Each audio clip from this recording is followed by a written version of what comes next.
Bengaluru IT capital ಆದ್ರೆ garden city ಹೋಗಿ garbage city ಆಗ್ತಾ ಇದೆ. ಬ್ರ್ಯಾಂಡ್ ಬೆಂಗಳೂರು ಹೋಗಿ ಬ್ಯಾಡ್ ಬೆಂಗಳೂರು ಆಗ್ತಾ ಇದೆ. ಮತ್ತೊಂದ್ ಕಡೆ ರಸ್ತೆಲ್ ಗುಂಡಿ ಇದೆಯೋ ಅಥವಾ ಗುಂಡಿಲ್ ರಸ್ತೆ ಇದೆಯೋ ಅನ್ನುವಂತ ಮಟ್ಟಿಗೆ ಜನ ಆಕ್ರೋಶವನ್ನ ವ್ಯಕ್ತಪಡಿಸ್ತಾನೆ ಇದ್ರು. ಅದರ ಜೊತೆಗೆ ಮೇಜರ್ ಪ್ರಾಬ್ಲಮ್ ಇದ್ದಿದ್ದು ಬೆಂಗಳೂರಿನಲ್ಲಿ ಫುಟ್ಪಾತ್ ಅತಿಕ್ರಮಣ ಆಗಿದ್ದು, ಒತ್ತುವರಿ ಆಗಿದ್ದಂತ ವಿಚಾರ. ಓಡಾಡ್ಲಿಕ್ಕೆ ಆಗ್ತಾ ಇರಲಿಲ್ಲ. ಬೆಂಗಳೂರಿನಲ್ಲಿ 30% ಆಕ್ಸಿಡೆಂಟ್ಗಳು ಆಗ್ತಾ ಇದ್ದಿದ್ದು ಈ ಫುಟ್ಪಾತ್ನ ಸಮಸ್ಯೆಯಿಂದಾಗಿ ಅಷ್ಟರ ಮಟ್ಟಿಗೆ ಆಕ್ರಮಿಸ್ಕೊಂಡ್ಬಿಟ್ಟಿದ್ರು. ಈಗ ಸರ್ಕಾರ ಸುರಕ್ಷಿತ ಪಾದಚಾರಿ ಅಭಿಯಾನವನ್ನ ಮಾಡ್ತಾ ಇರುವಂತಹ ಸಂದರ್ಭದಲ್ಲಿ ಸಾರ್ವಜನಿಕರ ಹಿತಕ್ಕಾಗಿ, ಬೆಂಗಳೂರಿನ ಸೌಂದರ್ಯಕ್ಕಾಗಿ, ಬೆಂಗಳೂರಿನ ಸುರಕ್ಷತೆಗಾಗಿ ಅಭಿಯಾನ ಮಾಡ್ತಾ ಇದೆಯಲ್ಲ, ಸಾಕಷ್ಟು ಪ್ರಶಂಸೆ ವ್ಯಕ್ತವಾಗ್ತಾ ಇದೆ. ಬೆಂಗಳೂರಿನಲ್ಲಿ ಆಪರೇಷನ್ ಫುಟ್ಪಾತ್ GBಯ ವ್ಯಾಪ್ತಿಯಲ್ಲಿ 3ನೇ ದಿನದ ಆಪರೇಷನ್ ಮಾಡಲಾಗ್ತಾ ಇದೆ. ಪಾದಚಾರಿ ಮಾರ್ಗ ಒತ್ತುವರಿ ತೆರವು ಕಾರ್ಯವನ್ನ ಮಾಡಲಾಗ್ತಾ ಇರುವಂತದ್ದು. 2 ದಿನಗಳಲ್ಲಿ 102 ಕಿಲೋಮೀಟರ್ ಒತ್ತುವರಿ ತೆರವಾಗಿದೆ. ಬರೀ 2 ದಿನದಲ್ಲಿ ಇನ್ನು 102 ಕಿಲೋಮೀಟರ್ ಒತ್ತುವರಿ ಅಂದ್ರೆ ಲೆಕ್ಕ ಹಾಕೊಳ್ಳಿ. ಇನ್ಯಾವ ಲೆವೆಲ್ಗೆ ಇಡೀ ಬೆಂಗಳೂರಿನ ರೋಡನ್ನ ವ್ಯಾಪಾರಿಗಳು, ಬೀದಿ ಬದಿ ವ್ಯಾಪಾರಿಗಳು ಫುಟ್ಪಾತ್ನಲ್ಲಿ ವ್ಯಾಪಾರವನ್ನ ಮಾಡ್ತಾ ಒತ್ತುವರಿ ಮಾಡ್ಕೊಂಡಿದ್ದಾರೆ. ಸರಾಗವಾಗಿ ಫುಟ್ಪಾತ್ನಲ್ಲಿ ಜನರ ಓಡಾಟ ಆಗ್ತಾ ಇದೆ, ಖುಷಿಯನ್ನ ವ್ಯಕ್ತಪಡಿಸ್ತಾ ಇದ್ದಾರೆ. ಯಾಕೆಂದ್ರೆ ರೋಡಲ್ಲಿ ಓಡಾಡಬೇಕಾಗಿತ್ತು, ಫುಟ್ಪಾತ್ ಬಿಟ್ಟು ಟ್ರಾಫಿಕ್ ಸಮಸ್ಯೆಗೆ ಮುಕ್ತಿ ಸಿಗ್ತಾ ಇದೆ. ಹಲವು ಕಡೆ ಜನರು ಖುಷಿಯಾಗಿದ್ದಾರೆ. ವಾರ್ಡ್ ರಸ್ತೆಗಳಿಗೆ ಬೀದಿ ಬದಿ ವ್ಯಾಪಾರಿಗಳು ಶಿಫ್ಟ್ ಆಗಿದ್ದಾರೆ. ಸೇಫ್ ಫುಟ್ಪಾತ್ ಕ್ಯಾಂಪೇನ್ಗೆ ಸಹಕರಿಸಿ ಬೀದಿ ಬದಿ ವ್ಯಾಪಾರಿಗಳಿಗೆ ಸರ್ಕಾರ ಮನವಿಯನ್ನು ಮಾಡ್ಕೊಳ್ತದೆ. ಇಲ್ಲಿ ಬೀದಿ ಬದಿ ವ್ಯಾಪಾರಿಗಳ ತೆರವು ಅಲ್ಲ ಆಗ್ತಾ ಇರುವಂಥದ್ದು, ಬೀದಿ ಬದಿ ವ್ಯಾಪಾರಿಗಳ ಸ್ಥಳಾಂತರ ಆಗ್ತಾ ಇದೆ. ಮೇನ್ ರೋಡ್ ಬೇಡ, ಮೇನ್ ಸಬ್ ರೋಡ್ ಬೇಡ, ಉಳಿದಂಥ ರೋಡ್ಗಳಲ್ಲಿ ಹಾಕ್ಕೊಳ್ಳಿ, ಪ್ರಾಬ್ಲಮ್ ಇಲ್ಲದೆ ಇರುವಂಥ ಜಾಗದಲ್ಲಿ ಹಾಕ್ಕೊಳ್ಳಿ, ನಾವೇ ನಿಮ್ಗೇನು ತೊಂದರೆ ಮಾಡಬೇಕು ಅಂತಲ್ಲ, ಆದರೆ ಮೇನ್ ರೋಡಲ್ಲಿ ಬೇಡ ಅನ್ನುವಂಥದ್ರ ಬಗ್ಗೆ ಸ್ಪಷ್ಟವಾಗಿ ಒಂದು ನಿರ್ಧಾರವನ್ನು ಕೈಗೊಂಡು ಆಪರೇಟ್ ಮಾಡ್ತಾ ಇದ್ದಾರೆ. ಇದೇ ವಿಚಾರಕ್ಕೆ ಸಂಬಂಧಪಟ್ಟಂತೆ ಮೇನ್ ಆಗಿ ಈ ಒಂದು ಆಪರೇಷನ್ ಆಗಲಿಕ್ಕೆ ಮೇನ್ ರೀಸನ್ ಅಂದರೆ ಅದು ಕೃಷ್ಣ ಬೈರೇಗೌಡರು, ಬೆಂಗಳೂರು ನಗರಾಭಿವೃದ್ಧಿ ಸಚಿವರು ಬಂದ್ಮೇಲೆ ಫುಲ್ ಆಕ್ಟಿವ್ ಆಗಿದ್ದಾರೆ. ಬೆಂಗಳೂರಿಗೆ ಒಂದು ಹೊಸ ಕಳೆಯನ್ನ ತರುವಂತ ಒಂದು ಮುನ್ಸೂಚನೆಯನ್ನ ಕೊಡ್ತಾ ಇದ್ದಾರೆ. ಏನ್ ಮಾತನಾಡಿದ ನೋಡೋಣ. ವ್ಯಾಪಾರ ನಿಲ್ಲಿಸಬೇಕಾಗಿಲ್ಲ, ಮೇನ್ ರೋಡ್ ಬಿಟ್ಟು ಪಕ್ಕದ ರೋಡಲ್ಲೇ ಹೋಗಿ ವ್ಯಾಪಾರ ಮಾಡಿಕೊಳ್ಳಿ. ಮೇನ್ ರೋಡಲ್ಲೇ ವ್ಯಾಪಾರ ಮಾಡುವುದೇನಾದರೂ ಮೂಲಭೂತ ಹಕ್ಕು ಇದೆಯಾ? ಪಕ್ಕದ ರೋಡ್ನಲ್ಲಿ ವ್ಯಾಪಾರ ಮಾಡಿದರೆ ಜೀವನ ನಡೆಯೋದಿಲ್ವಾ? ಮೇನ್ ರೋಡುಗಳಲ್ಲಿ ವ್ಯಾಪಾರ ಅಲ್ಲೇ ಎಲ್ಲ ಅಲ್ಲೇ. ಈಗ ಸುಮಾರು ಜನ ಬಿಲ್ಡಿಂಗ್ಗಳು ಅವರು ಕೂಡ ಕಟ್ಕೊಂಡಿದ್ದಾರೆ, ಎಕ್ಸ್ಟೆನ್ಷನ್ ಮಾಡಿಕೊಂಡು ಮುಂದೆ ಶೆಡ್ಗಳು ಹಾಕ್ಕೊಂಡಿದ್ದಾರೆ, ಅದನ್ನು ತೆರವು ಮಾಡ್ತಾ ಇದ್ದೇವೆ. ಕೆಲವರು ಫುಟ್ಪಾತ್ ಮೇಲೆ ಪಾರ್ಕಿಂಗ್ ಮಾಡ್ತಾ ಇದ್ದಾರೆ, ಅದನ್ನು ತೆರವು ಮಾಡೋದಕ್ಕೆ ಹೇಳಿದ್ದೇನೆ. ಇನ್ನು ಕೆಲವರು ಅಂಗಡಿಗಳಿದ್ದಾವೆ, ಅಂಗಡಿಗಳ ಮುಂದ್ಗಡೆ ಎಕ್ಸ್ಟೆನ್ಷನ್ ಮಾಡ್ಕೊಂಡು ಬಂದಿದ್ದಾರೆ, ಅದನ್ನು ತೆರವು ಮಾಡ್ತಾ ಇದ್ದೇವೆ. ಅವು ಬರೀ ಏನು ಬೀದಿ ಬದಿ ವ್ಯಾಪಾರಿಗಳೇನಲ್ಲ, ಎಲ್ಲ ದೊಡ್ಡ ದೊಡ್ಡ ಬಿಲ್ಡಿಂಗ್ ಯಾರೇ ಇದ್ದರೂ ಇವತ್ತು ಕೆಲವು ತೋರಿಸಿದ್ದೇನೆ, ಅಲ್ಲಿ ಮುಂದ್ಗಡೆ ಅಂಗಡಿನೇ ಕಟ್ಕೊಂಡು ಬಂದುಬಿಟ್ಟವ್ರೆ, ಅದೆಲ್ಲ ತೆರವು ಮಾಡಿ ಅಂತ ಹೇಳಿದ್ದೇನೆ. ಸೊ ಎಲ್ಲರನ್ನೂ ಮಾಡ್ತಾ ಇದ್ದೇವೆ. ನಾವು ಮಾಡ್ತಾ ಇರೋದು 20% ರೋಡಲ್ಲೂ ಮಾಡ್ತಾ ಇಲ್ಲ, ಇನ್ನು 80% ರೋಡ್ ಇದೆಯಲ್ಲ ವ್ಯಾಪಾರ ಮಾಡೋದಕ್ಕೆ. ಯಾಕೆ ಮಾಡೋದಕ್ಕೆ ಏನು ತೊಂದರೆ? ನಾವು ಫುಟ್ಪಾತ್ ತೆರವು ಮಾಡಿರೋದ್ರಿಂದ ಸುಗಮ ಸಂಚಾರಕ್ಕೆ ಅನುಕೂಲ ಆಗಿದೆ. ಮೆಜೆಸ್ಟಿಕ್ ಮಲ್ಲೇಶ್ವರ ರಸ್ತೆಗಳು ಫ್ರೀ ಆಗಿದ್ದು ಪಾದಚಾರಿಗಳು ಫುಲ್ ಖುಷಿಯಾಗಿದ್ದಾರೆ. ಮಾತನಾಡಿದ ನೋಡಿ ಸರ್, ಈಗ ರೋಡ್ ತುಂಬಾ ನೀಟಾಗಿದೆ ಸರ್. ಫುಟ್ಪಾತ್ ಜನ ಓಡಾಡಕ್ಕೆ ತುಂಬಾ ಅನುಕೂಲವಾಗಿದೆ ಸರ್. ಯಾವ ರೀತಿ ಯಾರಿಗೂ ತೊಂದರೆ ಇಲ್ಲ. ವ್ಯಾಪಾರ ಇರೋದ್ರಿಂದ ಜನ ಮಾಡಿದ್ರೆ ರೋಡ್ಗೆ ಬಂದ್ಬಿಡ್ತಾರೆ. ವ್ಯಾಪಾರ ಜನ ಹೋಗ್ಬರೋಕೆ ತುಂಬಾ ಕಷ್ಟ ಆಗ್ತಾ ಇತ್ತು. ಹೌದು, ಜನ ಈಗ ಬರ್ತಾರೆ, ರೋಡ್ಗೆ ಓಡಾಡಬೇಕು. ಈಗ ಆರಾಮಾಗಿ ಫುಟ್ಪಾತ್ ಓಡಾಡ್ತಾರೆ ಸರ್. ಹೌದು, ಎಲ್ಲ ಕಡೆಗೆ ಆಗ್ಬೇಕಾಯ್ತು ಆದ್ರೆ ಒಳ್ಳೇದೇ ಅನ್ಸುತ್ತೆ ಸರ್. ಯಾಕಂದ್ರೆ ಕೆಲವರು ಹೇಳೋದು ನಮ್ಮ ವ್ಯಾಪಾರ ಹೌದು, ಅವರು ಕಷ್ಟ ಇರ್ತವೆ, ಇಲ್ಲ ಅಂತ ಹೇಳ ಸರ್. ಅವ್ರು ವ್ಯಾಪಾರ ಮಾಡೋರು ಕಷ್ಟ ಇರ್ತವೆ, ಆದ್ರೂ ಜನಗಳಿಗೆ ಅನುಕೂಲ ಆಗಬೇಕು, ಸ್ವಲ್ಪ ಓಡಾಡೋಕೆ ಜಾಗ ಬೇಕು. ರಸ್ತೆ ಅಪಘಾತಗಳು ಬಹಳಷ್ಟು ಅವೆಲ್ಲ ಆಗ್ತವೆ ಸರ್. ಜನ ಇಲ್ಲಿಂದ ಜನ ರೋಡ್ ಹೋಗಿ ಹೋಗ್ತಾರೆ, ಹಾಗಾಗಿ ತೊಂದರೆ ಆಗುತ್ತೆ. ಒಳ್ಳೆ ಸ್ವಾಮಿ, ಇಲ್ಲಿ ನಡೆಯೋದಕ್ಕೆ ಕಷ್ಟ ಆಯಿತು ನಮ್ಮಂಥವ್ರು. ಇನ್ನೊಂದು ಸರ್ತಿ ಬಿದ್ದೋಗ್ತಾ ಇದ್ವಿ. ಇವಾಗ ನೋಡಿ ಎಷ್ಟು ರಾಜಯೋಗ, ಅದೇನು ರಾಜ ಮಾರ್ಗ ಆ ಥರ ಇದೆ. ತುಂಬ ಸಂತೋಷ ಸರ್ ಮಾಡಿದ್ದು. ಅದೇ ನಮ್ಮ DK ಶಿವಕುಮಾರ್ ಅವರು ಹೆಂಗೆ ಚೀಫ್ ಮಿನಿಸ್ಟರ್ ತಾನೆ, ಅದಕ್ಕೋಸ್ಕರ ಇವೆಲ್ಲ ನೋಡಿರ್ತಾರೆ ಅವರು ಪಾಪ. ಒಳ್ಳೇದು ಮಾಡ್ತಾ ಇದ್ದಾರೆ. ನೋಡೋಣ, ದೇವರಿದ್ದಾರೆ, ಏನೇನಾಗುತ್ತೋ. ಈ ಥರ ಇದ್ದರೆ ತುಂಬ ಒಳ್ಳೆ ಸರ್. ಇಷ್ಟೊತ್ತಿಗೆ ನೀವು ನಡೆಯೋದಕ್ಕೆ ಆಗ್ತಾ ಇರಲಿಲ್ಲ, ತುಂಬ ಖುಷಿ ಅಂತ ಹೇಳ್ತಾ ಇದ್ದೀನಿ. ಚೆನ್ನಾಗಿ ಪರವಾಗಿಲ್ಲ, ಇವಾಗ ಅನುಕೂಲ ಮಾಡ್ತಾ ಇದ್ದಾರೆ. ಅದೇ 2 ದಿವಸ ಅಂತ ಗೊತ್ತಿಲ್ಲ. ಸರ್ ಪಾದಚಾರಿಗಳಿಗೆ ಅಂತಲ್ಲ ಸರ್, ಯಾರಿಗೇ ಆಗಿರಲಿ ಆಕ್ಸಿಡೆಂಟ್ನ ಕಡಿಮೆ ಮಾಡೋದಕ್ಕೆ ಇದು ಒಳ್ಳೆಯ ಕೆಲಸ ಮಾಡ್ತಾ ಇದ್ದಾರೆ. ಅದು ಮಾಡ್ಬೇಕು ಎಲ್ಲರೂ. ಓಕೆ. ನಾವು ತಿಳ್ಕೊಳ್ಬೇಕು. ಹೊರಗಡೆ ಗೌರ್ಮೆಂಟೇ ಮಾಡಬೇಕು ಅಂತೇನೂ ಇಲ್ಲ ಇಲ್ಲಿ. ನಾವು ತಿಳ್ಕೊಂಡ್ಬಿಟ್ಟು ನಾವು ಕ್ಲೀನಾಗಿ ಇಟ್ಕೊಂಡ್ಬಿಟ್ರೆ ಎಲ್ಲನೂ ಯಾರಿಗೂ ತೊಂದರೆ ಕೊಡೋಪ್ಪ, ನಾಳೆ ನಾವೇ ಸಿಗಾಕೊಳ್ಬೋದು ಅಲ್ಲಿ. ಅದನ್ನು ಯೋಚನೆ ಮಾಡೋದಿಲ್ಲ. ನಾನಾಯ್ತು, ನನ್ನ ಕೆಲಸ ಆಯಿತು ನೋಡಿ ಅಂತ ಹೇಳ್ಬಿಟ್ಟು ಇದು ಮಾಡ್ತಾರೆ. ನಮಗೇನು ತೊಂದರೆ ಇರಲ್ಲ ಇವಾಗ ಸದ್ಯಕ್ಕೆ. ಸರ್ ಅನುಕೂಲನೇ ನೋಡಿ. ಈಗ ಸ್ವಲ್ಪ ಏನೋ ಸೈಡ್ಗೆ ಇಟ್ಕೊಂಡು ಸ್ವಲ್ಪ ಮಾಡ್ಕೊಂಡಿದ್ರೆ ತೊಂದರೆ ಇರ್ತಾ ಇರಲಿಲ್ಲ. ಏನಾಗಿದೆ, ಸ್ವಲ್ಪ ಜಾಗ ಕೊಟ್ಟು ಫುಲ್ ಮಾಡ್ಕೊತಾರೆ, ಅದು ಎಲ್ಲರಿಗೂ ತೊಂದರೆ ಆಗುತ್ತೆ. ಇದು ಸ್ವಲ್ಪ ಒಳ್ಳೇದೇ. ಏನ್ ಜನ ಮಾಡ್ತಿದ್ದಾರೆ ಪೊಲೀಸರು ಕರೆಕ್ಟ್, ಬಟ್ ಅವ್ರ ಪ್ರಕಾರ ಕಾನೂನು ಪ್ರಕಾರ ಫಾಲೋ ಮಾಡೋಣ. ಬಟ್ ಬಡವರಿಗೆಲ್ಲ ಏನಾರು ಒಂದು ದಾರಿ ಮಾಡ್ಕೊಳ್ಳಿ ಅಷ್ಟೇ ಸರ್. ಇವಾಗ ಮಾಡ್ತಾ ಇದ್ದಾರೆ. ಇದೇ ವಿಚಾರಕ್ಕೆ ಸಂಬಂಧಪಟ್ಟಂತೆ ಮಾತಾಡ್ತಾ ಹೋಗೋಣ. ನಮ್ಮ ಜೊತೆ ಇಬ್ಬರು ಅತಿಥಿಗಳು ಜಾಯ್ನ್ ಆಗಿದ್ದಾರೆ. ಸತ್ಯನಾರಾಯಣ ಅವರು ಪ್ರೊಫೆಸರ್ ಸರ್, ಕಾರ್ಯಕ್ರಮಕ್ಕೆ ಸ್ವಾಗತ. ಸಂದೀಪ್ ಅನಿರುದ್ಧನ್, ಸಂಸ್ಥಾಪಕರು ಸಿಟಿಜನ್ ಅಜೆಂಡಾ ಫಾರ್ ಬೆಂಗಳೂರು, ನಿಮಗೂ ಕೂಡ ಕಾರ್ಯಕ್ರಮಕ್ಕೆ ಸ್ವಾಗತ. ಸಂದೀಪ್ ಅವರಿಂದನೇ ಆರಂಭ ಮಾಡ್ತೀನಿ. ಸಂದೀಪ್ ಅವರೇ, ಸುರಕ್ಷಿತ ಪಾದಚಾರಿ ಅಭಿಯಾನ ಸಾರ್ವಜನಿಕರ ಹಿತಕ್ಕಾಗಿ ಅಂತೂ ಇಂತೂ ಸರ್ಕಾರ one of the best decision ಅನ್ನ ಕೈಗೊಳ್ತು ಅಂತ, ಒಳ್ಳೆ ಡಿಸಿಷನ್ ಅನ್ನ ಕೈಗೊಂಡಿದೆ. ಕೃಷ್ಣ ಬೈರೇಗೌಡರಾದ್ರೂ ಬಂದ ಮೇಲೆ ಅಂತ. ಸರ್ ನಮಸ್ಕಾರ. ಇದು ಸರ್ ನಾನ್ ಕೇಳ್ಬೇಕಾಗಿರೋದಿಷ್ಟೇ, ಇದು ಒಂದು ಡಿಸಿಷನ್ ಯಾಕೆ ಆಗ್ಬೇಕಿತ್ತು? ಇದು ಯಾವಾಗ್ಲೂ ನಮ್ಗಿರೋ ಮೂಲ ಅಧಿಕಾರ ಇದು. ಪಾದಚಾರಿಗಳಿಗೆ ನಡ್ಕೊಳ್ಳಕ್ಕೆ ಫುಟ್ಪಾತ್ ಕ್ಲಿಯರ್ ಆಗಿರ್ಬೇಕಂತ ಇವತ್ ಬಂದಿರೋದಲ್ಲ, ಅದು IPC ಯಲ್ಲೂ ಇತ್ತು, BNSS ಅಲ್ಲೂ ಇದೆ. ಅದ್ರಲ್ಲಿ ಅದಕ್ಕೆ ಪನಿಷ್ಮೆಂಟು ಇದೆ. ನಮ್ದು ಯಾವ್ದೇ KTCP ಆಕ್ಟ್ ತಗೊಳ್ಳಿ, BBMP ಆಕ್ಟ್, ಎಲ್ಲಾ ಆಕ್ಟ್ ಗಳನ್ನ ನೋಡಿದ್ರೆ ಇದಿರತ್ತೆ, ಅದು ಕ್ಲಿಯರ್ ಆಗಿರ್ಬೇಕಂತ. ನಾವು ಕೇಳ್ಬೇಕಾಗಿರೋ ಪ್ರಶ್ನೆ ಏನಂದ್ರೆ, ಆಡಳಿತ ಯಾಕೆ ಕೆಲಸ ಮಾಡ್ತಾ ಇಲ್ಲ ಅಂತ. ಈ ಇರೋ ಕಾನೂನುಗಳು, ನಿಯಮಗಳು, ಎನ್ಫೋರ್ಸ್ಮೆಂಟ್ ಅದ್ಯಾಕೆ ನಡೀತಾ ಇಲ್ಲ? ಈಗ ಒಂದು ಅನೌನ್ಸ್ಮೆಂಟ್ ರಾಜ್ ಆಯ್ತು. ಇದು ನಮ್ ರಾಜ್ಯದಲ್ಲಿ ನಡೆಯೋದೇ ಇದು. ಅನೌನ್ಸ್ಮೆಂಟ್ ರಾಜ್ ಅಂತ ಒಂದು ರೋಗ. ಸಡನ್ ಆಗಿ ಯಾರೋ ಬಂದು ಒಂದು ಅನೌನ್ಸ್ಮೆಂಟ್ ಮಾಡ್ತಾರೆ, 2-3 ದಿನ ಈ ತರ ಎಲ್ಲಾ ಕೆಲಸಗಳು ಮಾಡ್ತಾರೆ. ನಾನು ಗ್ಯಾರಂಟಿ ಕೊಡ್ತೀನಿ, 1 ವಾರ ಆದ್ಮೇಲೆ ಎಲ್ಲಾ ಮರ್ತೋಗ್ತಾರೆ, ಈ ಅಂಗಡಿಗಳು ವಾಪಸ್ಸು ಬರುತ್ತೆ, ಎಷ್ಟೆಷ್ಟೋ ದುಡ್ಡುಗಳು ಕೊಟ್ಟಿರ್ತಾರೆ ಯಾವ್ದಾವ್ದು ಅಧಿಕಾರಿಗಳಿಗೆ. ಇದೊಂದ್ ಸೈಕಲ್.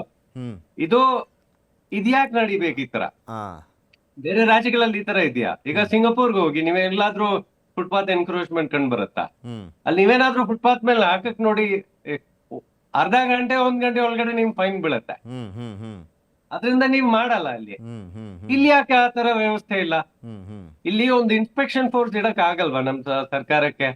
ಇಡೀ ಬೆಂಗಳೂರಲ್ಲಿ ಎಲ್ಲೆಲ್ ರಸ್ತೆ, ಫುಟ್ಪಾತ್ ಮತ್ತೆ ಬೇರೆ ಕಾನೂನುಗಳು. ಈಗ ನೋಡಿ, ಇದೊಂದೇ ಬರೀ ಫುಟ್ಪಾತ್ ಗಳು ನೋಡಕ್ಕೆ ಒಂದು ಇನ್ಸ್ಪೆಕ್ಟರ್ ನೀಡೋದು ಅದು ತಪ್ಪಾಗುತ್ತೆ. ಯಾಕಂದ್ರೆ ಅದಕ್ಕೆ ಅಷ್ಟು ರಿಸೋರ್ಸ್ ನಾವು ಕಮಿಟ್ ಮಾಡಕ್ ಆಗಲ್ಲ.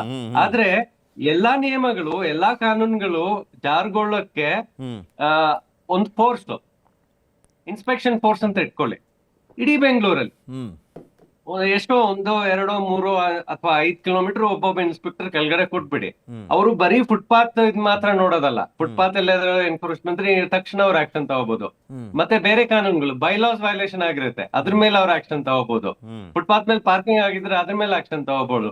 ಯಾವ್ದಾದ್ರು ಕಮರ್ಷಿಯಲ್ ಆರ್ಗನೈಸೇಷನ್ ವಿತೌಟ್ ಲೈಸೆನ್ಸ್ ನಡೆಸ್ತಾ ಇದ್ದಾರೆ, ಇಲ್ಲಿಗಲ್ ಕಮರ್ಷಿಯಲೈಸೇಷನ್ ಅಂತೀವಲ್ಲ, ಅದ್ರ ಮೇಲೆ ಆಕ್ಷನ್ ತಗೊಳ್ಬಹುದು. ಇದೇ ರೀತಿ ಈಗ GBA ಯಾವ್ಯಾವ ಕಾನೂನುಗಳಿದೆಯೋ, ಮತ್ತೆ ಬೇರೆನು ಟ್ರಾಫಿಕ್, ರಸ್ತೆ, ಮತ್ತೆ ಕಂಡೀಷನ್. ಈಗ ನಮ್ದೊಂದು ಫುಟ್ಪಾತ್ ಇದೆ ಅಂತ ಆಯ್ತು, ಆದ್ರೆ ಅದ್ರಲ್ಲಿ ನಡ್ಕೊಳ್ಳಕ್ಕೆ ಅದು ಸೇಫ್ಟಿ ಇದೆಯಾ? ನೀವ್ ನಡ್ಕೊಂಡು ನೋಡಿ, ಬೆಂಗಳೂರಲ್ಲಿ 1 ಕಿಲೋಮೀಟರ್ ನಡ್ಕೊಂಡಿದ್ರೆ ಅದು ಎಷ್ಟೊಂದು ಡ್ಯಾಮೇಜ್ ಇರತ್ತೆ, ಲೈಫ್ ಥ್ರೆಟ್ಸ್ ಇರತ್ತೆ, ಏನೇನೋ ಇರತ್ತೆ. ಈ ಕಂಡೀಷನ್ ನೋಟ್ ಮಾಡೋದು, ಮತ್ತೆ ಅದು ಸರಿಪಡಿಸೋದು, ಇವೆಲ್ಲ ಈ ಇನ್ಸ್ಪೆಕ್ಟರ್ಸ್ಗೆ ಕೆಲಸ ಇರಬೇಕು. ಇಂಥ ಒಂದು ವ್ಯವಸ್ಥೆ ಯಾಕೆ ಇರಬಾರ್ದು? ಇದು ಎಲ್ಲಾ ಕಡೆ ಇದೆ. ದುಬೈಗೆ ಹೋದ್ರೆ ಇದೆ, ಸಿಂಗಾಪುರ್ಗೆ ಹೋಗಿದ್ರೆ. ನಾವ್ ಯಾಕೆ ಮಾಡ್ತಾ ಇಲ್ಲ ಇದನ್ನ? ಕಾನೂನು ಯಾವಾಗ್ಲೂ ನಡ್ಕೊಳ್ಳಕ್ಕೆ ಒಂದು ವ್ಯವಸ್ಥೆ ಮಾಡ್ಕೋಬೇಕಲ್ಲ. ಇದು ಯಾವಾಗ ಒಬ್ಬೊಬ್ಬ ಮಿನಿಸ್ಟರ್ ಬಂದಾಗ ಮಾತ್ರ 2-3 ದಿನ ಕಾನೂನು ನಡ್ಸೋದ? ಅದೇ ತಪ್ಪಲ್ವಾ? ಅಲ್ಲ, ಇದು ಇನ್ಮೇಲೇನೆ ರಿಯಲ್ ಚಾಲೆಂಜ್ ಇರೋದು, ಕ್ಲೀನ್ ಮಾಡಿಸಿದ್ದಲ್ಲ. ಇನ್ಮೇಲೆ ಅಲ್ಲಿ ಬರ್ದಂಗೆ ಹೆಂಗ್ ನೋಡ್ಕೊಂತೀರಾ ಅಂತ ಅಧಿಕಾರಿಗಳಿಗೆ ಚಾಲೆಂಜ್ ಅಂದ್ರೆ ಇನ್ನು ಮುಂದೆ ಇರೋದು. ಹೌದು. ಮತ್ತು ನೀವು ನೋಡಿರ್ಬೋದು, ಮಂತ್ರಿ ಅವರು ಹೇಳಿದ್ದಾರೆ, ಮೈನ್ ರೋಡ್ ಮಾತ್ರ ಬಿಟ್ಬಿಡಿ, ಒಳಗಡೆ ಹೋಗ್ಬಿಟ್ಟು ಎಲ್ಲಾದ್ರೂ ಹಾಕೊಳ್ಳಿ ಅಂತ. ಈಗ ಒಳಗೆ ಹೋಗ್ಬಿಟ್ರೆ ಫುಟ್ಪಾತ್ ಬೇಡ್ವಾ? ಅಲ್ಲಿ ಜನ ರಸ್ತೆಯಲ್ಲ ನಡ್ಕೋಬೇಕಾ? ಅಲ್ಲಿ ಆಕ್ಸಿಡೆಂಟ್ ಆಗಲ್ವಾ? ನೀವು ವೈಟ್ ಫೀಲ್ಡ್ ಅಲ್ಲಿ ಬೋರ್ವೆಲ್ ರೋಡ್ ಒಳಗಡೆ ಇರೋ ರಸ್ತೆಯಲ್ಲಿ ಒಂದು ಹಿಟ್ ಅಂಡ್ ರನ್ ಡೆತ್ ಆಯ್ತು. ಹ್ಮ್ ಅದು ಒಳಗಿನ ಅಲ್ಲಿ ಫುಟ್ಪಾತ್ ಇಲ್ಲ, ರಸ್ತೆ ಹಾಳಾಗಿದೆ. ಎಕ್ಸಾಕ್ಟ್ಲಿ. full block ಇದೆ. ಅದಕ್ಕೆ ಆಲ್ಟರ್ನೇಟಿವ್ ಆಗಿ ಏನು ಮಾಡ್ಬೋದು ಅನ್ನುವಂಥದ್ರ ಬಗ್ಗೆನೂ ಕೂಡ ಮಾತನಾಡ್ತೀನಿ. ನಮ್ಮ ಜೊತೆ ಸತ್ಯನಾರಾಯಣ ಅವರು ಕೂಡ ಇದ್ದಾರೆ. ಸರ್, ಕಾರ್ಯಕ್ರಮಕ್ಕೆ ಸ್ವಾಗತ. ಸತ್ಯನಾರಾಯಣ ಅವರೇ, ಇಲ್ಲಿ ಮೇನ್ ಇಂಟೆನ್ಷನ್ ಇತ್ತಲ್ಲ ಫುಟ್ಬಾಲ್ತು, ಅದೇ ಲಾಸ್ ಆಗ್ಬಿಟ್ಟಿತ್ತು. ಅಂದ್ರೆ ಈ ಫುಟ್ಪಾತ್ ಯಾರಿಗಾಗಿ ಅನ್ನುವಂಥ ಪ್ರಶ್ನೆ ಮೂಡಿಸುವಂತಿತ್ತು, ವ್ಯಾಪಾರಿಗಳಿಗ ಅಥವಾ ನಿಜಕ್ಕೂ ಪಾದಚಾರಿಗಳಿಗ ಅಂತ. ಫೈನಲಿ ಆ ಒಂದು ಉದ್ದೇಶ ಈಗ ಈಡೇರ್ತಾ ಇದೆ ಅಂತ. ಸರ್, ಮ್ಯೂಟ್ ಆಗಿದೆ ಅನ್ಸುತ್ತೆ, ಒಮ್ಮೆ ಚೆಕ್ ಮಾಡ್ಕೊಳ್ಳಿ ಸರ್.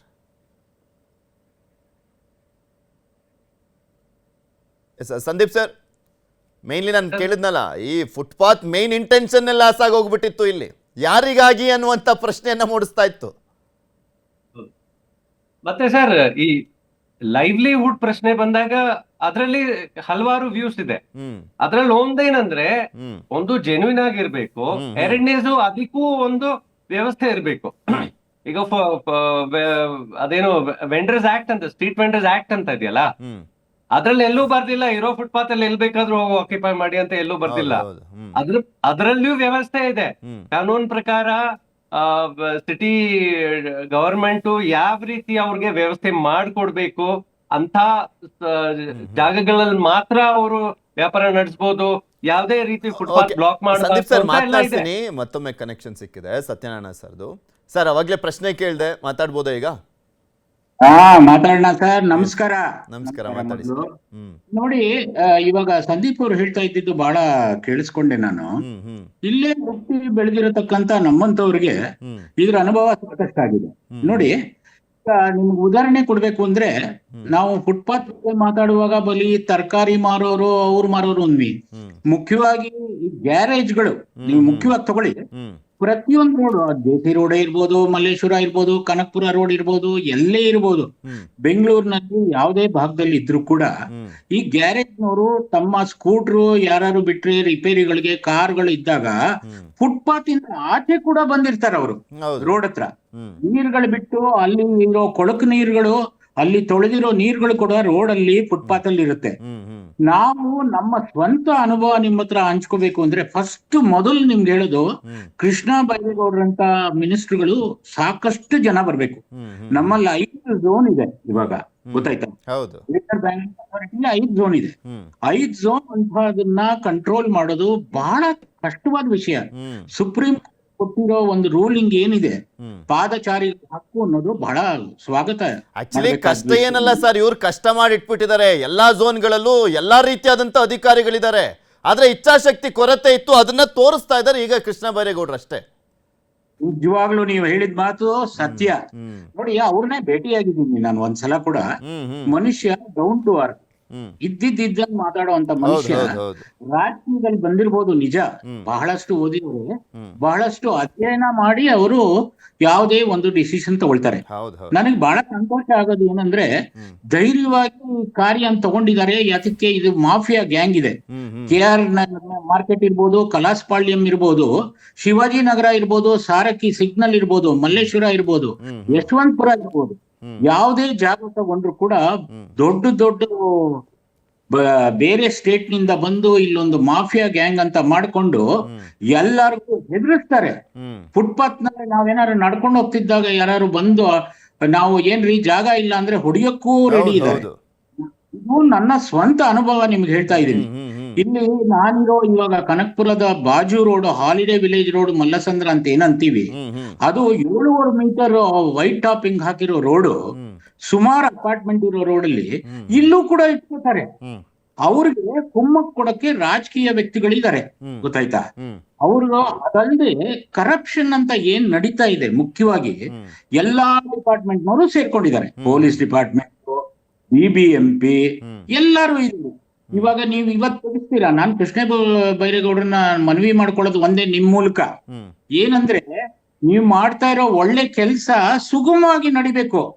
ಇದು ಇವತ್ತು ನಾಳೆ ನಾಳಿದ್ದಲ್ಲ, ಇದು ಒಂದು ಪ್ರೋಸೆಸ್. ಇದಕ್ಕೆ ಅಂತ ಇಲ್ಲ, ಇದು ಒಂದು ಪ್ರೋಸೆಸ್. ಇದು ನಡೀತಾನೆ ಇರ್ಬೇಕು. 20% ನಾವು ಮಾಡ್ತೀವಿ, 80% ಅನ್ನೋದು ಸರಿ ಇಲ್ಲ. ಆಮೇಲೆ ಸಂದೀಪ್ ಅವರು ಹೇಳಿರೋ ಮಾತು ಅಕ್ಷರಕ್ಷರ ನಿಜ. ಬರೀ ಹೈವೇಗಳು ಒಳ್ಳೊಳ್ಳೆ ರೋಡಲ್ಲಿ ಮಾತ್ರ ನಾವು ತೆಗೆಸ್ಬಿಡ್ತೀವಿ, ಚಿಕ್ಕ ಚಿಕ್ಕ ರೋಡ್ ಮಾಡ್ಕೊಳ್ಳಿ ಅನ್ನೋದು ತಪ್ಪು. ಅವ್ರ ಬಗ್ಗೆ ನಮಗ್ ಕನಿಕರ ಇದೆ, ಇಲ್ಲ ಅಂತಲ್ಲ. ಅವ್ರಗಳಿಗೆ ಜಾಗ ಮಾಡ್ಕೊಡ್ಬೇಕು. ತರಕಾರಿ ವ್ಯಾಪಾರ ಆಗ್ಲಿ, ಆಮೇಲೆ ಇಡ್ಲಿ ವಡೆ ಸಾಂಬಾರು ದೋಸೆ ಆಮೇಲೆ ಬಿರಿಯಾನಿಗಳು ಮಾಡಿ ಮೂಳೆ ಮಾಂಸನೆಲ್ಲ ತೆಗೆದು ಫುಟ್ಪಾತ್ ಗಳಲ್ಲಿ ಹಾಕ್ತಾರೆ. ಈ ಬಾಲಾಜಿ ಲೇಔಟ್ ಅಂತಿದೆ ಕನಕಪುರ ರೋಡ್ ಪಕ್ಕ, ಅಲ್ಲಿ ಚಿಕನ್ ಮಟನ್ ಮಾರೋದು ಫುಟ್ಪಾತ್ ಮೇಲೆ ಎಸೆಯೋದು, ಅದನ್ನ ಮಧ್ಯದಲ್ಲಿ ಇಟ್ಕೊಳ್ತಾರೆ. ರಾತ್ರಿ 11:30 ಎಗ್ ಮಸಾಲ ಅದು ಮಾಡೋದು ಒಂದು, ಆಮೇಲೆ ವೆಜಿಟೇರಿಯನ್ ಇಡ್ಲಿ ವಡೆ ಸಾಂಬಾರ್ ಅಂತೆಲ್ಲ ಮಾಡೋದು ಅಲ್ಲಲ್ಲೇ ಹಾಕೋದು. ಒಂದು ಹೆಲ್ತ್ ಪಾಯಿಂಟ್, ಎರಡನೇದು ಪಾದಚಾರಿಗಳ ಹಕ್ಕು.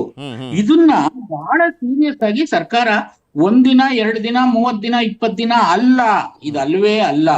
ಇದಕ್ಕೆ ಒಂದು ಪ್ರಯಾಣ ಶುರುವಾಗಿದೆ ಹೊರತು ಎಂಡ್ ಆಗೋ ಬೆಂಗಳೂರಲ್ಲಿ ಇಲ್ವೇ ಇಲ್ಲ. 1,40,00,000 ಜನ ಇದೀವಿ, 1 ಕೋಟಿ ವೆಹಿಕಲ್ ಇದೆ.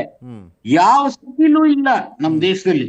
2 ವೀಲರ್ಸ್ ತುಳುತ್ತಿದೆ, ಅವ್ರು ತಗೊಂಡ್ಬಂದು ನಿಲ್ತಾರೆ, ಫುಟ್ಪಾತ್ ಮೇಲೆ ನಿಲ್ತಾರೆ. ನೀವು ಸದಾಶಿವನಗರಕ್ಕೆ ಹೋದ್ರೆ ದೊಡ್ಡ ದೊಡ್ಡ ವ್ಯಕ್ತಿಗಳ ಮನೆ ಮುಂದೆ ಪಾಟ್ಗಳು ಹಾಕೊಂಡು ಫುಟ್ಪಾತ್ ಗಳಿಗೆ ಹೋಗಕ್ಕೆ ಅಲ್ಲಿ ಪೊಲೀಸ್ನವರೇ ನಿಲ್ತಾರೆ, ಇಲ್ಲಿ ಹೋಗ್ಕೂಡ್ದು ನೀವು ಅಂತ. ಇಂಥ ಪರಿಸ್ಥಿತಿ ನಾವಿರುವಾಗ ಫುಟ್ಪಾತ್ ಹಕ್ಕು, ನಾವು ಟ್ಯಾಕ್ಸ್ ಕಟ್ತೀವಿ, ಗೊತ್ತಾಯ್ತಾ? ಬೆಂಗಳೂರಂತ ಪ್ರಜೆಗಳು ಎಲ್ಲೂ ಸಿಗೋದೂ ಇಲ್ಲ ನಿಮ್ಗೆ. ಹೊರಗಿನಿಂದ ಬಂದವರು ನೀವ ಯಾವ್ದೋ ಒಂದು ಇದೆಲ್ಲ ಮಾಡ್ತಾರಲ್ಲಪ್ಪ, ಡೂಪ್ಲಿಕೇಟ್ ಎಲ್ಲ ಯಾವ್ದೋ ಸ್ಟ್ರೀಟ್ ಇದೆ ಇಲ್ಲಿ ಕಾರ್ಪೊರೇಷನ್ ಆಫೀಸ್ ಹತ್ರ, ಅದೊಂದು, ಆಮೇಲೆ BVK ಅಯ್ಯಂಗಾರ್ ಒಂದು, KR ಮಾರ್ಕೆಟ್, ಇಲ್ಲೆಲ್ಲ ಏನು ಗೂಂಡಾಗಳು ಬೆಳಗ್ಗೆ ಬರ್ತಾರೆ, ಯಾರು ಮಾತಾಡಿದ್ರೆ ಹೊಡಿತಾರೆ, ಗ್ಯಾರಂಟಿ ಇದು. 76 ವರ್ಷ ಅಲ್ಲ, ಇಷ್ಟ ದಿನ ರಾಜಕಾರಣಿಗಳು ವೋಟ್ ನೋಡ್ತಾ ಇದ್ರು, ಅಧಿಕಾರಿಗಳು ನೋಟ್ ನೋಡ್ತಾ ಇದ್ರು. ಆ ಒಂದು ಜಿದ್ದಿಗೆ ಬಿದ್ದು ಆಡಿದ್ದೇ ಆಟ ಆಗ್ತಾ ಇತ್ತು ಕೆಲವ್ರದ್ದು. ಫೈನಲಿ ಅದೊಂದು ಕ್ಲೀನಿಂಗ್ ಪ್ರೋಸೆಸ್ ಆಗ್ತಾ ಇದೆ ಅಷ್ಟೇ. ಮೈನ್ಲಿ ಸಂದೀಪ್ ಅವರೇ, ಈ ಫುಟ್ಪಾತ್ ಫ್ರೆಂಡ್ಲಿ ರೋಡ್ ಅನ್ನುವಂಥದ್ದು ಬೆಂಗಳೂರಂತ ಮಹಾನಗರಗಳಿಗೆ ಎಷ್ಟು ಸೀರಿಯಸ್ ಇಶ್ಯೂ ಆಗಿತ್ತು ಇಷ್ಟು ದಿನ? ಪೃಥ್ವಿರಾಜ್ ಅವರೇ, ಇವರು ಮಂತ್ರಿ ಅವರು ಹೇಳಿದ್ದಾರೆ, ಒಂದು large percentage of accidents 30% to 40%. ಅವ್ರ ಜೀವನ ಮುಖ್ಯವಲ್ವಾ? ಅಂದ್ರೆ ಅದು ಅವ್ರ ಜೀವನ ಅಂತ ಹೇಳ್ಬಾರ್ದು, ನಮ್ ಜೀವನ. ನಾವು ಇದಾಗ್ಬೋದಲ್ವಾ? ನಾವು ಪಾದಚಾರಿಗಳೇ, ರಸ್ತೆಯಲ್ಲಿ ನಡ್ಕೊಳ್ತಾ ಇದು ಫುಟ್ಪಾತ್ ಅಲ್ಲಿ ನಡೆದುಕೊಳ್ತಾ ಇದ್ದಾಗ ಈ ಅಂಗಡಿಗಳೆಲ್ಲ ಹಾಕೊಂಡಿದ್ದು ನಾವು ರಸ್ತೆಗೆ ಇಳ್ಕೊಂಡು ನಡಿಬೇಕಾಗತ್ತೆ. ಅವ್ ಯಾವ್ದಾದ್ರು ಗಾಡಿ ಬಂದು ಹೊಡ್ಕೊಂಡ್ ಹೋಗ್ಬಿಟ್ರೆ ಯಾರು ಕೇಳೋರು? ಮತ್ತೆ ಇನ್ನೊಂದು, ಫುಟ್ಪಾತ್ ಮೇಲೆ ಇರೋ ಕಂಡೀಷನ್ ನೀವು ನೋಡಿದ್ರೆ ಎಷ್ಟೋ ರಿಸ್ಕ್ ಗಳಿದೆ. ಎಲ್ಲೆಲ್ಲೋ ಡ್ರೈನ್ ಕವರ್ಸ್ ಓಪನ್ ಇರುತ್ತೆ, ಮ್ಯಾನ್ ಹೋಲ್ಸ್ ಇರುತ್ತೆ, ಇವೆಲ್ಲ ರಿಸ್ಕ್ ತುಂಬಾ ಇದೆ. ಆರಂಭದಲ್ಲಿ ಅದ್ನೇ ಹೇಳ್ತಾ ಇದ್ದೆ ಸಂದೀಪ್ ಅವರೇ, ರೋಡಲ್ಲಿ ಗುಂಡಿ ಇದೆಯೋ ಗುಂಡಿಲ್ ರೋಡ್ ಇದೆಯೋ ಅಂತ ಪರಿಸ್ಥಿತಿ ಬೇರೆ, ಅಂತದ್ರಲ್ಲಿ ಫುಟ್ಪಾತ್ ಬೇರೆ ಅತಿಕ್ರಮಣ ಮಾಡ್ಕೊಂಡು ಜನ ರೋಡಲ್ಲಿ ಹೋಗ್ಬೇಕಾದ್ರೆ ಗುಂಡಿ ತಪ್ಸಕ್ ಹೋಗಿ ಎಷ್ಟೋ ಆಕ್ಸಿಡೆಂಟ್ ಆಗೋಗ್ಬಿಟ್ಟಿದಾವೆ ಜನಕ್ಕೆ ಗೊತ್ತು. ಇಲ್ಲಿ ಮೇನ್ಲಿ ದಿವ್ಯಾಂಗರು ಮತ್ತೊಂದ್ ಕಡೆ ಸೀನಿಯರ್ ಸಿಟಿಸನ್ಸ್ಗಳು, ಮಹಿಳೆಯರು, ಮಕ್ಕಳು ಓಡಾಡಕ್ಕೆ ಆಗ್ತಾ ಇರಲಿಲ್ಲ. ಆ ಲೆವೆಲ್ಗೆ ಅತಿಕ್ರಮಣ ಆಗೋಗ್ಬಿಟ್ಟಿತ್ತು. ನಿಜ ನಿಜ. ನೀವು ಅಕಸ್ಮಾತ್ ಓಡಾಡಿದ್ರೆ ಬೆಂಗಳೂರಿನಲ್ಲಿ, ಈಗ ಇದನ್ನ ಕ್ಲೀನ್ ಮಾಡಾದ್ಮೇಲೆ ಓಡಾಡಿದ್ರೆ ಇಷ್ಟು ಬ್ಯೂಟಿಫುಲ್ ಆಗಿತ್ತಾ ಬೆಂಗಳೂರು ಅಂತ ಅನ್ಸುತ್ತೆ, ಇಷ್ಟು ಬ್ಯೂಟಿಫುಲ್ ಆಗಿದ್ಯಾ ಅಂತ ಅನ್ಸುತ್ತೆ ಕ್ಲೀನ್ ಆಗಿರೋ ಕಡೆ ಹೋದ್ರೆ. ನಿಜ. ಸೊ ಇನ್ನೊಂದೇನಂದ್ರೆ, ಈಗ ನಡೀತಿರೋ ಅತಿಕ್ರಮ ಅಂದ್ರೆ ಅಕ್ರಮ ನಡೀತಾ ಇರೋದು, ಫುಟ್ಪಾತ್ಗಳು ಒತ್ತುವರಿ ಆಗ್ತಾ ಇರೋದು, ಮೆಜಾರಿಟಿ ಕಮರ್ಷಿಯಲ್ ಆಪರೇಷನ್ಸ್. ಈಗ ಜೆನ್ಯೂನ್ ಫುಟ್ಪಾತ್ ವೆಂಡರ್ಸ್ ಅದರಲ್ಲಿ ಒಂದು 10 to 20% ಇರ್ಬೋದು. ನಮ್ ಲೋಕಲ್ ಪಾಪ್ಯುಲೇಷನ್ಸ್, ಈ ತರಕಾರಿ ಮಾರ್ತಾ ಇರೋರು, ಅವು ಬಹಳ ಕಡಿಮೆ. ಈಗ ನಡೀತಾ ಇರೋದು ಅದೇನೋ ಫ್ರಾಂಚೈಸ್ ಆಪರೇಷನ್ಸ್ ಅಂತ ಹೇಳ್ತಾರೆ. ಬಿಹಾರಿಂದ ಯಾರೋ ಒಬ್ಬ ಬಂದ್ಬಿಟ್ಟು ಒಂದು 500 ಪುಷ್ಕಾಟ್ಸ್ ಅಲ್ಲ, ಇವ್ರು ಏನ್ ಮಾಡ್ತಾರೆ, ಪಿಕ್ಚರ್ಸ್ ಹಾಕ್ಬಿಡ್ತಾರೆ ಫುಟ್ಪಾತ್ ಮೇಲ್ಗಡೆ. ಅದ್ಯಾವ್ದೋ ಜ್ಯೂಸ್ ಮಾರೋದು ಅಥವಾ ಯಾವ್ದೋ ಪಾನಿಪುರಿ ಅಂಗಡಿಗಳು, ಸ್ವೀಟ್ ಕಾರ್ನ್ ಅಂಗಡಿಗಳು, ಆರ್ಗನೈಸ್ಡ್ ಫ್ರಾಂಚೈಸ್ ಆಪರೇಷನ್ಸ್ ಇವು. ಒಬ್ಬೊಬ್ಬರ ಹತ್ರ 500 ಗಾಡಿಗಳು 1000 ಗಾಡಿಗಳು ಇರುತ್ತೆ ಅಂತ ಕೇಳ್ಪಟ್ಟಿದೀವಿ. ನಾವು ಮಾತಾಡಿದೀವಿ ವೆಂಡರ್ಸ್ ಹತ್ರ, ಅವರೇ ಹೇಳಿದ್ದಾರೆ, ಸರ್ ನಾವು ರೆಂಟ್ ಕೊಡ್ತೀವಿ ದಿನಕ್ಕೆ, ಯಾರೋ ಒಬ್ರು ಹಾಕ್ತಾ ಇರೋದು, ನಮ್ದು ಅಲ್ಲ ಅಂತ. ಸೊ ಇದು ಏನಾಗ್ತಿದೆ, ಅವರು ರೆಂಟ್ ಅವಾಯ್ಡ್ ಮಾಡ್ತಾ ಇದಾರೆ ಅಷ್ಟೇ. ಯಾವ್ದೋ ಒಂದು ಕಮರ್ಷಿಯಲ್ ಅಂಗಡಿ ತಗೊಂಡು ಡೆಪಾಸಿಟ್ ರೆಂಟ್ ಹಾಕ್ಬಿಟ್ಟು ಹಾಕಕ್ ಬದಲು ಇವರು ಫುಟ್ಪಾತ್ ನ ಫ್ರೀ ಆಗಿ ನಮ್ ಏನ್ ಹೇಳೋದು, ಪಬ್ಲಿಕ್ ಜಾಗವನ್ನು ಅವ್ರು ಒತ್ತುವರಿ ಮಾಡಿ ಫ್ರೀ ಆಗಿ ಯೂಸ್ ಮಾಡ್ತಾ ಇದಾರೆ ಅವ್ರ ಬಿಸ್ನೆಸ್ಗೆ. ಇಂಥವ್ರನ್ನ ಖಂಡಿತ ಬಿಡಬಾರ್ದು. ಬೇರೆ ಅವ್ರಿಗೆ ನಮ್ ಜೆನ್ಯೂನ್ ವೆಂಡರ್ಸ್ ಇದಾರಲ್ಲ ಅವ್ರಿಗೆ ನಾವು ಫೆಸಿಲಿಟಿ ಮಾಡ್ಕೊಡ್ಬೇಕು ಕಾನೂನು ಪ್ರಕಾರ. ಆದ್ರೆ ಇಂಥ ಎಕ್ಸ್ಪ್ಲಾಯಿಟೇಷನ್ ಮಾಡ್ತಾ ಇರೋರನ್ನ ಖಂಡಿತ ಇವನ್ನಿಂದ ಆಚೆ ಆಗ್ಬೇಕು. ಇದು ಎಲ್ರಿಗೂ ತಪ್ಪಾಗ್ತಿದೆ. ಇಟ್ ಇಸ್ ಅ ವೈಲೇಷನ್ ನಡೀತಾ ಇದೆ, ಮಿಸ್ಯೂಸ್ ಆಗ್ತಾ ಇದೆ, ಮತ್ತೆ ಜನರಿಗೆ ರಿಸ್ಕ್ ಆಗ್ತಿದೆ. ಎಲ್ಲಾ ರೀತಿಯಲ್ಲೂ ಇದು ತಪ್ಪು. ಮತ್ತೆ BNSS ಅಲ್ಲಿ 3-4 ಸೆಕ್ಷನ್ಗಳಿದೆ. ಇವು ಬರೀ GBA ಆಫೀಷಿಯಲ್ಸ್ ಅಲ್ಲ, ಮ್ಯಾಜಿಸ್ಟ್ರೇಟ್ ಆಕ್ಷನ್ ತಗೋಬಹುದು, ಪೊಲೀಸ್ ಆಕ್ಷನ್ ತಗೋಬಹುದು, ಎಲ್ಲರಲ್ಲೂ ಅಧಿಕಾರ ಇದೆ. ಇದು ಯಾವುದೇ ರಸ್ತೆ ಅಥವಾ ಫುಟ್ಪಾತ್ ನ ಬ್ಲಾಕ್ ಮಾಡಿದ್ರೆ ಕಾನೂನು ಪ್ರಕಾರ ಇದು ತಗೊಳಕ್ಕೆ ಪ್ರೊಸೆಸ್ ಎಷ್ಟೋ ಕಡೆ ಇದೆ. ಸೊ ಇದು it is a breakdown of administration. ಆಡಳಿತ ನಡೀತಾ ಇಲ್ಲ ಅಂತ, ಆಡಳಿತ ಇಲ್ಲ ಅಂತ ಅನ್ಸ್ತಾ ಇದೆ. ಅದು ತುಂಬಾ ತಪ್ಪು. ಆಕ್ಚುಲಿ ಇನ್ನು ಚೇಂಜಸ್ಗಳ ವಿಚಾರಕ್ಕೆ ಸಂಬಂಧಪಟ್ಟಂತೆ ಮಾತಾಡ್ತೀನಿ. ಸತ್ಯನಾರಾಯಣ ಸರ್, ಫುಟ್ಪಾತ್ ಅಂದ್ರೆ ಅದೊಂದು ಬರೀ ಕಾಂಕ್ರೀಟ್ ರೋಡ್ ವಿಚಾರ ಮಾತ್ರ ಅಲ್ಲ, ಆ ಸಿಟಿ ಜನರ ಮಿರರ್ ಇದ್ದಂಗೆ, ಆ ನಾಗರಿಕತೆಯ ಮಿರರ್ ಇದ್ದಂಗೆ ಆ ಫುಟ್ಪಾತ್ಗಳು. ಹೌದು, ಹೌದ್ರಿ. ನಮ್ಮ ನೆರಳು ಹೇಗೆ ನಮಗ್ ಮುಖ್ಯನೋ, ನಮಗ್ ನಡೆಯುವಾಗ ಒಂದ್ ಫುಟ್ಪಾತ್ ಅಂತಿರ್ಬೇಕು. ನೋಡಿ, ಒಂದು ಆಕ್ಸಿಡೆಂಟ್ ಆದ್ರೆ ಬಹಳ ಚೆನ್ನಾಗಿ ಹೇಳಿದ್ರು ಸಂದೀಪ್. ಒಬ್ಬ ಮನುಷ್ಯ ಆಸ್ಪತ್ರೆಗೆ ಸೇರಿದ್ರೆ ಲಕ್ಷಾಂತರ ರೂಪಾಯಿ ಖರ್ಚು ಮಾಡ್ಬೇಕಾಗತ್ತೆ. ಹೋದ ವರ್ಷದಲ್ಲಿ ಅಂಕಿ ಅಂಶ ತಗೊಂಡ್ರೆ 1 ವರ್ಷದಲ್ಲಿ 400 ಜನ ಫುಟ್ಪಾತ್ ಇಂದ ಕೆಳಗಿಳಿದಿದ್ದಕ್ಕೆ ಸತ್ತಿದ್ದಾರೆ. ಇದಕ್ಕಿಂತ ಎಕ್ಸಾಂಪಲ್ ಏನೂ ಬೇಕಿಲ್ಲ ಬೆಂಗಳೂರಿನಲ್ಲಿ. ಮುಖ್ಯವಾಗಿ ನೋಡಿ, ಒಬ್ಬ BNS ಆಕ್ಟ್ ಪ್ರಕಾರ ಒಬ್ಬ ಸರ್ಕಲ್ ಇನ್ಸ್ಪೆಕ್ಟರ್ಗೆ ಸಾಕಷ್ಟು ಹಕ್ಕಿದೆ ತೆಗ್ಸಕ್ಕೆ. ಇಲ್ಲಿ ಮುಖ್ಯವಾಗಿ ಆಗೋದ್ ಕಾರಣ ಇದಕ್ಕೆಲ್ಲ ಸೂಕ್ಷ್ಮಗಳು ಏನಂದ್ರೆ, ಸರ್ಕಾರ ಯಾವುದೇ ಡಿಪಾರ್ಟ್ಮೆಂಟ್ಗಳಾಗ್ಲಿ ಇವ್ರ ಜೊತೆ ಕೈ ಜೋಡಿಸೋದು ನಂಬರ್ 1. ನಂಬರ್ 2 ಏನಂದ್ರೆ, ಅಂಗಡಿಗಳಲ್ಲಿ ಒಂದು ಖರ್ಚು 25 ರೂಪಾಯಿ, 30 ಅಥವಾ 40 ರೂಪಾಯಿ ಹ್ಯಾಂಡ್ ಕೀ ಇದ್ರೆ ಒಳಗಡೆ ಹೋಗ್ಕೊಂಡ್ರೆ ಅವ್ರಿಗೆ ಖರ್ಚಾಗತ್ತೆ ಅನ್ಬಿಟ್ಟು ಫುಟ್ಪಾತ್ ಮೇಲೆ ಇಟ್ಟು 20 ರೂಪಾಯಿ ಅವರೇ ಮಾರಿಸ್ತಾರೆ. ಅಂಗಡಿಯವರೇ ಅದನ್ನ ಒತ್ತುವರಿ ಮಾಡ್ಕೊಂಡಿದ್ದಾರೆ. ಇದು ಬಹಳ ಮುಖ್ಯವಾದ ಅಂಶ. ನೀವು ಚಿಕ್ಕಪೇಟೆ, ಬೇಳೆಪೇಟೆ, ಕಾಟನ್ ಪೇಟೆ, BBK ಅಯ್ಯಂಗಾರ್ ರೋಡ್ ಅಲ್ಲೆಲ್ಲ ಹೋದ್ರೆ ವೆಂಡರ್ ಒಬ್ರೇ ಅಲ್ಲ, ಇವರೇ ಸಬ್ ವೆಂಡರ್ ಆಗ್ತಾರೆ, ಅಂಗಡಿಯವರೇ ಮಾಡ್ತಾರೆ. ಈಗ ಒಂದು ಶೂ ಯಾವ್ದಾದ್ರು ತಗೊಳ್ಳಿ, ಮುಂದ್ಗಡೆ ಎಲ್ಲ ಆಕ್ಯುಪೈ ಮಾಡ್ಕೊಂಡಿರ್ತಾರೆ ಫುಟ್ಪಾತ್. ಆಮೇಲೆ ಅಲ್ಲಿ ಓಡಾಡಕ್ಕೂ ಬಿಡಲ್ಲ, ನೀವ್ ಓಡಾಡೋಂಗಿಲ್ಲ, ಆ ಕಡೆ ಹೋಗ್ರಿ ಅಂತ ಹೇಳ್ತಾರೆ ಕ್ಲೀನ್ ಆಗಿ. ಈ ಪಾನಿಪುರಿ ನೀವ್ ಹೇಳಿದ್ರಲ್ಲ, ಬೇಲ್ಪುರಿ ಪಾನಿಪುರಿದು ನಾವು ಬರೀ ಫುಟ್ಪಾತ್ ಒಂದೇ ಮಾತಾಡ್ತಾ ಇದೀವಿ. ಫುಟ್ಪಾತ್ ಮೇಲೆ ಇವ್ರು ಮಾರೋದ್ರಿಂದ, ಯಾಕಂದ್ರೆ ಇವ್ರಿಗೆ ಆ ಜಾಗ ಕೊಟ್ಬಿಟ್ಟಿದ್ದಾರೆ, ಅದು ಮಾರೋದ್ರಿಂದ ಎಷ್ಟು ಹೆಲ್ತ್ ಪ್ರಾಬ್ಲಮ್ ಇದೆ ನೋಡಿ. ಹೆಲ್ತ್ ಡಿಪಾರ್ಟ್ಮೆಂಟ್ ಅಂತ ಇದೆ, ಅವ್ರ ಕೆಲಸ ಇವ್ರನ್ನೆಲ್ಲ ಹಿಡಿಯೋದು, ಅವ್ರು ದುಡ್ಡು ಇಸ್ಕೊಂಡು ಹೋಗಿ ಇವ್ರನ್ನೆಲ್ಲ ಬಿಟ್ಬಿಡ್ತಾರೆ. ಪ್ರಾಬ್ಲಮ್ ಆಗಿರೋದು ಏನಂದ್ರೆ, ಫುಟ್ಪಾತ್ ಹಕ್ಕು ಅನ್ನೋದನ್ನ ಜನ ಕಳ್ಕೊಂಡ್ಬಿಟ್ಟಿದ್ದಾರೆ ಇವತ್ತು. ಏನಂದ್ರೆ, ಒಂದ್ ಫುಟ್ಪಾತ್ ಮೇಲೆ ಹೋಗ್ಬೇಕು ಅಂದ್ರೆ ಭಯ ಬೀಳ್ತಾರೆ, ಎಲ್ಲ ರೌಡೀಸ್ ಕೂತಿರ್ತಾರೆ. ಏನಪ್ಪಾ ನಾವು ಇಲ್ಲಿ ಇಲ್ಲೆಲ್ಲ ಕಾಲಿಡ್ಬೇಡ್ರಿ, ಟೊಮೆಟೊ ಇಟ್ಟಿದೆ, ಆಲೂಗಡ್ಡೆ ಇಟ್ಟಿದೆ, ಆ ಕಡೆ ಹೋಗಕ್ಕಾಗಲ್ವನ್ರಿ, ಹೋಗ್ರಿ ರೋಡಲ್ಲಿ. ಬೈದು ಕಳಿಸೋದು ಸಾಮಾನ್ಯ ಸಹಜವಾಗಿದೆ. ನೀವು ಮೆಜೆಸ್ಟಿಕ್ ತಗೊಳ್ಳಿ ಸರ್, ನಿಮಗ್ ಗೊತ್ತಿರೋ ಅಷ್ಟು ಯಾರಿಗ್ ಗೊತ್ತಿರುತ್ತೆ.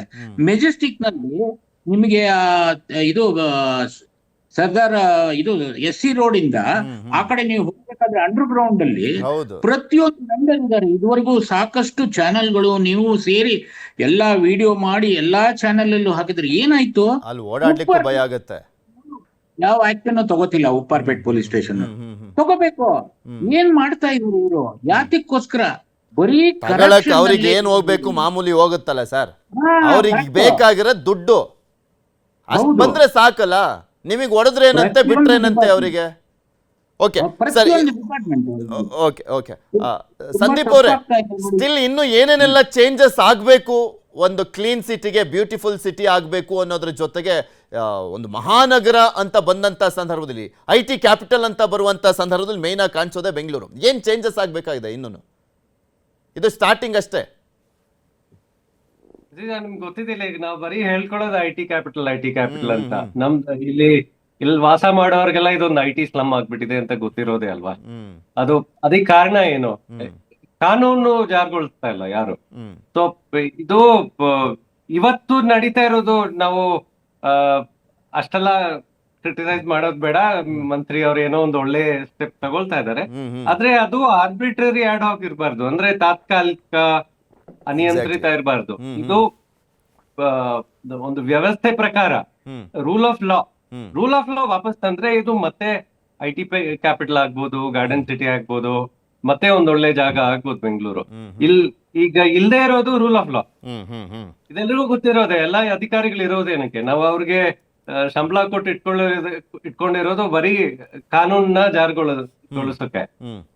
ಆ ಒಂದ್ ಕೆಲಸ ಮಾಡದೆ ಇದ್ರೆ ಮತ್ತೆ ಅವ್ರನ್ನೆಲ್ಲ ಏನಕ್ಕೆ ಇಟ್ಕೊಳ್ಳೋದು? ಅಲ್ಲ, ನೀವು ಹೇಳ್ದಂಗೆ ಈಗ ನೆಕ್ಸ್ಟ್ ಇನ್ನಷ್ಟು ಅಭಿಯಾನಗಳನ್ನ ಇಟ್ಕೊಂಡಿದ್ದಾರೆ. ಜುಲೈ 10th ಇಂದ ಅನಾಥ ವಾಹನಗಳ ತೆರವು ಅಭಿಯಾನ ಇದೆ. ಅದಾದ್ಮೇಲೆ ಜುಲೈ 15th ಇಂದ ಗಿಡಗಂಟಿ ತೆರವು ಕಾರ್ಯಾಚರಣೆ. ಬೃಹತ್ ಕಟ್ಟಡಗಳಲ್ಲಿ ಗಿಡಗಂಟಿಗಳೆಲ್ಲ ಬೆಳ್ಕೊಂಡಿರ್ತಾವಲ್ಲ, ಅದೊಂಥರ ದೊಡ್ಡ ಮೇಜರ್ ಪ್ರಾಬ್ಲಮ್ಸ್ಗಳೆಲ್ಲ ಆಗಿರುವಂಥದ್ದು. ಅದರ ತೆರವು ಕಾರ್ಯಾಚರಣೆಯನ್ನ ಇಟ್ಕೊಂಡಿದ್ದಾರೆ. ನೋಡೋಣ, ಹೋಗ್ತಾ ಹೋಗ್ತಾ ಇನ್ನೂ ಸಾಕಷ್ಟು ಬದಲಾವಣೆಗಳನ್ನ ಮಾಡಬಹುದು ಅನ್ನುವಂಥ ಒಂದು ಹೋಪ್ಸ್ ಅನ್ನ ಇಟ್ಕೊಂಡೆ ಮುಂದೆ ಸಾಗಬೇಕಾಗಿದೆ. ಇಷ್ಟು ದಿನ ಇದ್ದಿದ್ದು ಹೋಪ್ಸ್ ಎಲ್ಲ ಹಾಳಾಗೋಗಿತ್ತು, ಬಟ್ ಈಗೇನೋ ಒಂದು ಹೋಪ್ಸ್ ಕೊಡ್ತಾ ಇದ್ದಾರೆ. ಸೊ ಅವ್ರಿಗೆ ನಾವು ಕೂಡ ಸಪೋರ್ಟ್ ಮಾಡಬೇಕಾಗಿದೆ. ಇಬ್ಬರಿಗೂ ಧನ್ಯವಾದ ಇಷ್ಟು ತನಕ ಜಾಯ್ನ್ ಆಗಿ ನಿಮ್ಮ ಅಭಿಪ್ರಾಯಗಳನ್ನ ವ್ಯಕ್ತಪಡಿಸಿದ್ದಕ್ಕೆ. ಇಲ್ಲಿ ದೊಡ್ಡ ಮಟ್ಟದಲ್ಲಿ ಚೇಂಜಸ್ ಆಗಬೇಕಾಗಿರುವಂಥದ್ದು ಎಲ್ಲರೂ ಕೈ ಜೋಡಿಸ್ಬೇಕಾಗಿದೆ. ಸರ್ಕಾರ ಆಗಲಿ, ಅಧಿಕಾರಿಗಳಾಗಲಿ, ವ್ಯಾಪಾರಿಗಳಾಗಲಿ, ಸಾರ್ವಜನಿಕರಾಗಲಿ. ಈ ಒಂದು ಮಹಾನಗರ ಬೆಂಗಳೂರನ್ನ ಚೇಂಜಸ್ ಮಾಡಬೇಕು, ಬದಲಾವಣೆ ಆಗಬೇಕು, ಒಂದು ಬ್ಯೂಟಿಫುಲ್ ಆಗಿ ಕಾಣಿಸ್ಬೇಕು ಬೆಂಗಳೂರು. ಮತ್ತೆ IT ಕ್ಯಾಪಿಟಲ್, ಗಾರ್ಡನ್ ಸಿಟಿ ಈ ರೀತಿಯಾಗಿ ಹೆಸರುಗಳು ಬರಬೇಕು ಅಂದರೆ ಸುರಕ್ಷತೆ ಇಂಪಾರ್ಟೆಂಟ್ ಆಗುತ್ತೆ. ಅದರ ಜೊತೆಗೆ ಸಾಕಷ್ಟು ಬದಲಾವಣೆಗಳನ್ನು ಮಾಡಲೇಬೇಕಾಗುತ್ತೆ. ಸೊ ಸರ್ಕಾರ ಮುಂದಿನ ದಿನಗಳಲ್ಲಿ ಏನೇನೆಲ್ಲ ಚೇಂಜಸ್ ಮಾಡ್ತಾ ಹೋಗುತ್ತೆ ಕೃಷ್ಣ ಬೈರೇಗೌಡರ ನೇತೃತ್ವದಲ್ಲಿ ಕಾದ್ ನೋಡೋಣ. ಇದಾಗಿತ್ತು ಇವತ್ತಿನ ಮಾತುಕತೆ. ನೋಡ್ತಾ ಇರಿ ನ್ಯೂಸ್ 18, ಜಾಲ ನಮ್ಮದು, ಬಲ ನಿಮ್ಮದು.